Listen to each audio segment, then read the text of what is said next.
ಚುಕ್ಕಿಯು ಮೂಡಿದೆ ಹಕ್ಕಿಯು ಹಾಡಿದೆ ಬೆಳಗಾಯಿತೇಳೋ ಮಾದೇಶ್ವರ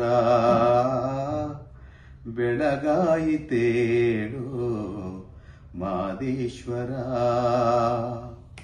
ಚುಕ್ಕಿಯು ಮೂಡಿದೆ ಹಕ್ಕಿಯು ಹಾಡಿದೆ ಹೇ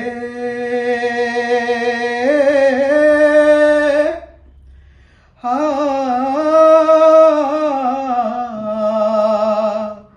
ಓ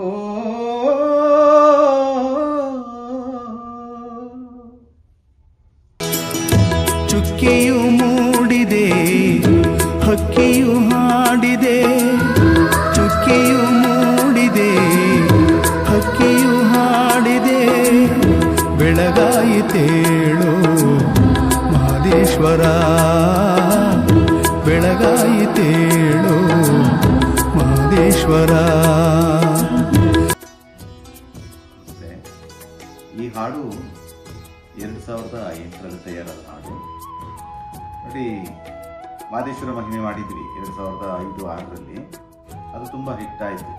ಅದಾದ ನಂತರ ನಮ್ಮ ಮಳವಳ್ಳಿ ಮಹಾದೇವ ಸ್ವಾಮಿ ಅಣ್ಣವರು ಇನ್ನೊಂದು ಕ್ಯಾಸೆಟ್ ಮಾಡೋಣ ಇವಾಗ ಹಾಡು ಬರೀರಿ. ಅದರಲ್ಲಿ 9 ಹಾಡು, ಅಂದರೆ ಇದು 9ನೇದು, ಇನ್ನು 8 ಹಾಡು ಅವರೇ ಹಾಡಿದ್ರು. ಈ 9ನೇ ಹಾಡನ್ನು ನಾನು ಹಾಡಬೇಕು ಅಂತ ಬರ್ಕೊಂಡಿದ್ದ ಹಾಡಿದ್ದು.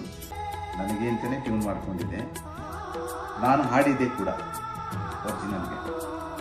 ಆದರೆ ಏನಾಯಿತು, ಆಮೇಲೆ ಒಂದು ಕ್ಯಾಸೆಟ್ ಪೂರ್ತಿ ಒಬ್ಬರದೇ ಇದ್ದರೆ ಚೆನ್ನಾಗಿರುತ್ತೆ ಅಂತ ಅನಿಸಿ ಅದನ್ನು ಕೂಡ ಅವ್ರಿಗೆ ಆಡಿಸ್ದೆ. ಜೊತೆಗೆ ಇನ್ನೂ ಎತ್ತರದ ಸ್ಥಾಯಿಯಲ್ಲಿ ಹಾಡಿದ್ರಿಂದ ಇನ್ನೂ ಚೆನ್ನಾಗಿ ಬರ್ಬೋದಲ್ವಾ ಅಂತೇಳಿ ಮತ್ತೆ ಒಂದು ಹಾಫ್ ನೋಟ್ ಪಿಚ್ಚನ್ನು ಜಾಸ್ತಿ ಮಾಡಿ, ಶ್ರುತಿಯ ಜಾಸ್ತಿ ಮಾಡಿ ಹಾಡಿಸ್ದೆ ಅವ್ರಿಗೆ.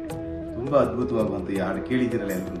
ತುಂಬ ಪ್ರಸಿದ್ಧಿ ಕೂಡ ಆಯಿತು ಈ ಹಾಡು, ಎಲ್ಲರಿಗೂ ಇಷ್ಟ ಆದಂಥ ಹಾಡು. ಅಂದರೆ ಮುಂಜಾನೆ ಸೂರ್ಯೋದಯದ ಸಮಯದಲ್ಲಿ, ಸೂರ್ಯೋದಯಕ್ಕಿಂತ ಮುಂಚೆನೇ ಮಹದೇಶ್ವರ ಬೆಟ್ಟದಲ್ಲಿ ಮಾದಪ್ಪನಿಗೆ ಮಜ್ಜನ ಮಾಡ್ತಾರೆ, ಅಭಿಷೇಕ ಮಾಡ್ತಾರೆ. ಆ ಸಮಯದಲ್ಲಿ ಈ ಹಾಡಿದ್ರೆ ಚಂದ ಅಂತ ಹೇಳಿ ಈ ಗೀತೆಯನ್ನು ಮಾಡಿದ್ದು. ಮತ್ತು ಈ ಗೀತೆಗೆ ಆ್ಯಕ್ಚುಲಿ ಹಂಸಲೇಖ ಸಾಹೇಬ್ರ ಹತ್ರ ಹೋಗಿದ್ವಿ ನಾವು, ಗುರುಗಳೇ ಇದಕ್ಕೆ ನೀವು ಮ್ಯೂಸಿಕ್ ಮಾಡಿಕೊಡ್ಬೇಕಂತ. ಅವರು ನಾನಿವಾಗ ಬ್ಯುಸಿ ಇದ್ದೀನಿ, ಬೇಡ, ನನ್ನ ಶಿಷ್ಯ ಇದ್ದಾರೆ ಗೋಪಿ ಅಂತೇಳಿ ಅವ್ರನ್ನ ಕಾಂಟ್ಯಾಕ್ಟನ್ನು ಮಾಡಿ ಅಂತ ಹೇಳಿದರು. ಗೋಪಿ ಸರ್ ಒಪ್ಪಿಕೊಂಡ್ರು. ಅವರೇ ಇದಕ್ಕೆ BGM ಎಲ್ಲ ಅದ್ಭುತ ಮಾಡಿಕೊಟ್ಟಿದ್ದಾರೆ ಗೋಪಿ ಸರ್. ಆಮೇಲೆ ಇದಕ್ಕೆ ಶೂಟಿಂಗ್ ಕೂಡ, ವಿಡಿಯೋ ಕೂಡ ಮಾಡೋಣ ನಾವು ಅಂತ ಹೇಳಿ ಹೇಳಿದಾಗ, ಈ ಹಾಡಿಗೆ ತಕ್ಕನಾಗಿ ಶೂಟಿಂಗ್ ಮಾಡಬೇಕಲ್ಲ ಅಂತ ಹೇಳಿ ನಾವು ಮಣಿರತ್ನಂ ಸಿನಿಮಾದಲ್ಲಿ ನೋಡಿದ್ದೆ. ಅಲ್ಲಿ ಒಂದು ಸಿಲೋಟ್ ಶಾಟ್ ಬರ್ತದೆ ಒಂದು ಹಾಡಲ್ಲಿ, ಅದನ್ನು ನೋಡಿ ಅದೇ ರೀತಿ ಇಲ್ಲಿ ಕೂಡ ನಾನು ವಿಡಿಯೋ ಶೂಟಿಂಗನ್ನು ಮಾಡಿಸಿದೆ. ಆದರೆ ನಾನಿಲ್ಲೋ ಅಲ್ಲಿ ನಿರ್ದೇಶನ ಹಾಗೆ ಹೀಗೆ ನನ್ನ ಹೆಸರು ಹಾಕೋದಿಲ್ಲ, ಅದು ಹಾಕಬಾರ್ದು ಅಂತೇಳಿ. ಹಾಗಾಗಿ ತುಂಬ ಜನ ಈ ಹಾಡನ್ನು ಲೈಕ್ ಮಾಡಿದ್ರು, ಕೇಳಿ. ಸುಮಾರು ಜನ ಅವರ ಫೋನಿಗೆ ರಿಂಗ್ ಟೋನ್ ಆಗಿ, ಕಲರ್ ಟೋನ್ ಆಗಿ ಕೂಡ ಬಳಸ್ಕೊಂಡಿದ್ವಿ. ಹಾಡನ್ನು ಬಹಳ ಒಳ್ಳೆಯ ಹಾಡು ಇದೊಂದು.